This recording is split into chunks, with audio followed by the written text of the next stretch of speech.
Glacier Bay is an incredible place. There are miles and miles of pristine wilderness and not a lot of people. The scenery is breathtaking. The wildlife is abundant. This is pure wilderness. This is Alaska's Glacier Bay.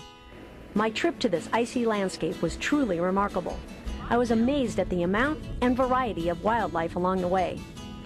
A harbor seal climbs aboard a floating block of ice, while humpback whales swim through the frigid water just as they've done for millions of years.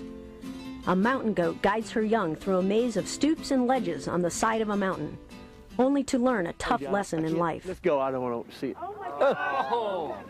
In Glacier Bay, the constant struggle between life and death unfolded before me everywhere I looked. Even the rigid mountains of ice and rock portray the contrast of the beauty and harshness of this environment.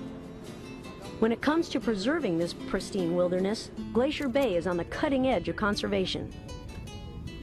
Park rangers strictly limit the number of visitors to the area, and that's rare for U.S. national parks. The reason? To keep human traffic to a minimum and keep wildlife to a maximum. And it seems to be working. There are parts of Glacier Bay where no humans have ever gone.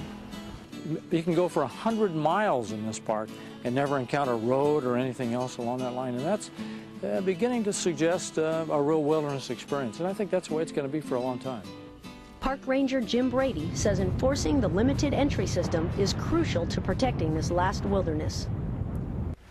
No more than 35 private and commercial boats are allowed in the bay each day. And we're going to leave it at that level until the kinds of research that we're doing in the park determine that we can have more visitors with no impact on the resources.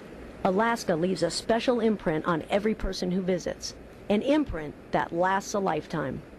Parks are long-term investments, and I think that's the most important message. We've got something uniquely marvelous here, and let's do everything that we can to keep it this way. It's encouraging to know that there are still places where the balance of nature has been protected and animals thrive. For Animal Wise, I'm Julie Scardina.